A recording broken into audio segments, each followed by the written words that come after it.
Hey, it's Bruce coming once again with WeedersDigest.com, and today I want to give you a quick little impromptu lesson on lily pads. And believe it or not, this is a lily pad root.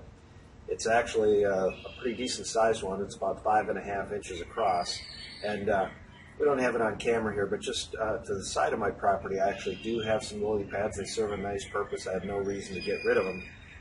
This is bigger than what I typically have on my shoreline, but most people are just shocked when they realize this is the size of a lily pad root. Most people think that it's just a pad on the top, a stem that goes down to the bottom, and that it grows right into the bottom or typically the muck. But no, really, it's actually a tubular system, and so these reach out across, and then I have this one's a little bit on the nasty side.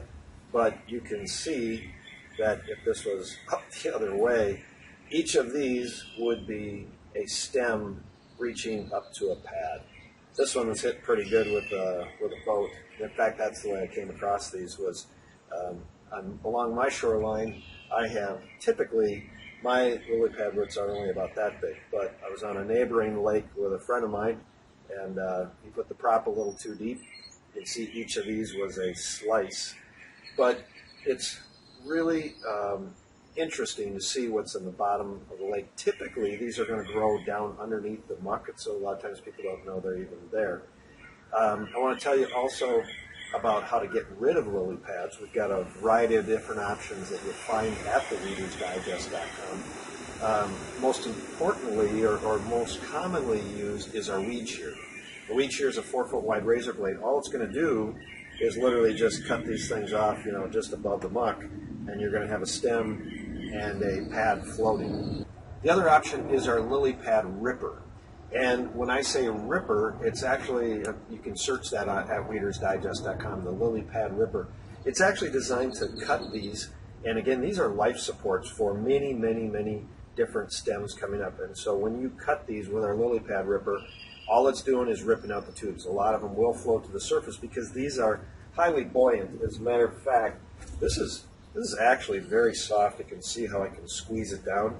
It's actually, it almost seems like it would be like a fruit or something. Looks like it could be something almost edible. But a lily pad ripper will go through these. You'll only find it at Weeder's Digest. And then on top of that, the other option, so we've talked weed shear where you're cutting just the stems and the pads. We've got the lily pad ripper that's going to be the ultimate tool for getting rid of them. Herbicides, we sell some herbicides, although the one thing you need to keep in mind is the herbicides need to be used at a very specific time. Well, I could ramble a lot on how lily pads grow and whatnot, but if you treat a lily pad this time of year, let's say today's June 1st, but let's say you treat it on June 1st, it'll kill the pad, but it won't drive it down into the root to kill the root. And so you'll have a short-term kill. They'll turn brown, they'll turn nasty.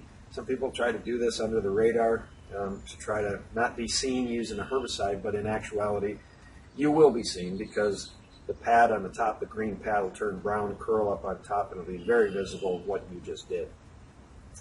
So, but if you treat it in July or August or even into September, that pad will grab the herbicide, drive it down to the root, and then it'll impact the root. And I would say that typically you're going to get about there's a variety of answers here, but you probably see about a 70% kill off, and you might have some come back the next year. So we talked about the weed shear, the lily pad ripper, we talked about herbicides. We've also got our bottom barriers where you can actually cover them up and they are deprived of sunlight, but that typically, they'll eventually come back on that as soon as you remove that barrier.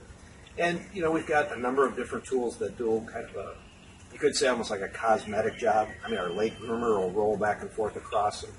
Our rakes will rip off the pad. But ultimately, consider the lily pad ripper, and if you do, let me just tell you, it's a lot of work.